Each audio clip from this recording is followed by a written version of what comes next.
সিঙ্গুর থেকে ঘুরে দাঁড়ানোর প্রতিশ্রুতি বিজেপির প্রাক্তন রাজ্য সভাপতির এবং ঘরে ঘরে গিয়ে প্রধানমন্ত্রীর যে সভা রয়েছে তার আমন্ত্রণ পত্র বিলি করলেন তারা।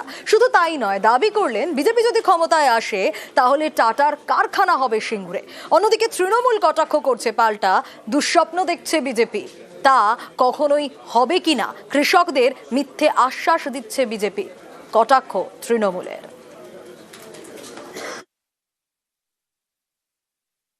টাটা আবার সিঙ্গুরে ফেরত আসবে, সে ফেরত আনার কাজ আমরা করব। মাননীয় প্রধানমন্ত্রী আসলে এখানে শিল্প হয়ে যাবে, এখানে শিল্প হচ্ছে। স্বপ্ন দেখা ভালো, দুঃস্বপ্ন দেখা ভালো না। মোদিজির কাছে চলে গেছিল টাটা, মোদিজির সরকার এখানে তৈরি হোক, আবার উনি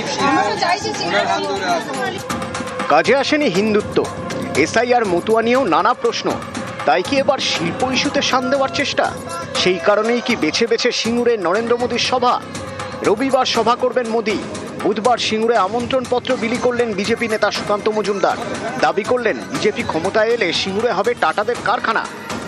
ওই জমিতেই করব, কৃষকদের মত নিয়ে করব। বিজেপি সরকার তৈরি হোক, আমরা টাটাকে ফেরত নিয়ে আসবো। এই সিঙ্গুর থেকে মমতা বন্দ্যোপাধ্যায়ের উত্থান হয়েছিল, নরেন্দ্র মোদীর হাত ধরে এই সিঙ্গুর থেকেই মমতা বন্দ্যোপাধ্যায়ের পতন হবে। নরেন্দ্র মোদীর সরকার যখন গঠন হবে, টাটার সাথে কথা বলার দায়িত্ব নিচ্ছি। টাটা আবার সিঙ্গুরে ফেরত আসবে, সে ফেরত আনার কাজ আমরা করব।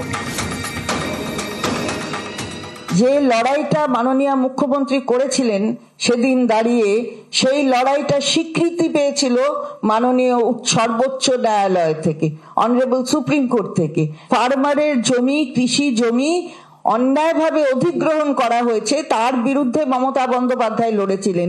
তাপসী যেদিনকে জ্বলছিল ওখানে, সেদিনকে সুকান্তদের আমরা দেখিনি, সুকান্ত মজুমদারদের। টাটা শিল্প কোথায় যেন গেছিল এখান থেকে, পরে সেখানে হলো না কেন? মাননীয় প্রধানমন্ত্রী আসলে এখানে শিল্প হয়ে যাবে, এখানে শিল্প হচ্ছে। স্বপ্ন দেখা ভালো, দুঃস্বপ্ন দেখা ভালো না।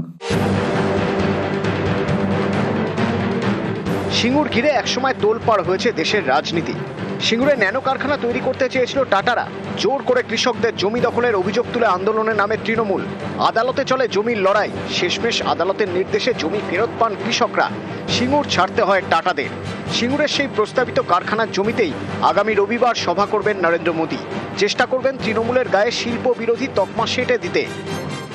বাম সরকার গায়ের জোরে কৃষকের পেটে লাথি মেরে, কৃষকের রক্ত ঝরিয়ে, খুন করে, ধর্ষণ করে ওই জমি অধিগ্রহণ করতে চেয়েছিল। বিজেপির কেন্দ্রীয় সর্বোচ্চ নেতা রাজনাথ সিং, তিনি নিজে অনশন মঞ্চে এসে বলেছিলেন যে কেন্দ্রীয় বিজেপি তাদের পাশে রয়েছে, এই আন্দোলন তারা সমর্থন করেন। যে বিজেপির কেন্দ্রীয় নেতৃত্ব এবং রাজ্য নেতৃত্ব সেদিনকে সিঙ্গুর আন্দোলনের পক্ষে ছিল, আজকে যদি তারা উল্টো সুরে গান, আমরা কিচ্ছু না, সেদিনের ক্যাসেটগুলো আবার শুনিয়ে দেবো।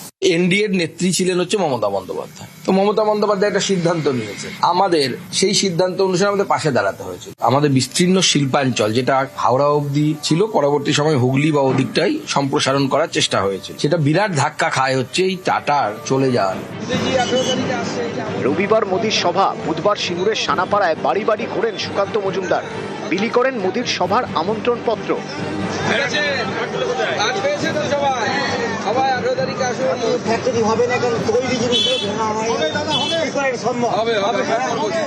ওই ছবি তোলার জন্য 2-3টে বাড়িতে যাচ্ছে, তার বেশি বাড়িতে যাওয়ার ক্ষমতা কিংবা মানসিকতা ওনার নেই। পুরোটাই লোক দেখানো। সিঙ্গুর সম্পর্কে কোনো ধারণা আছে নাকি সুকান্ত মজুমদারের? ও জানে নাকি সিঙ্গুরের লড়াই? আরে টাটাকে তো নরেন্দ্র মোদী গুজরাটে রাখতে পারেনি, তো আবার কি করে টাটাকে আনবে? নিউজ 18 বাংলা।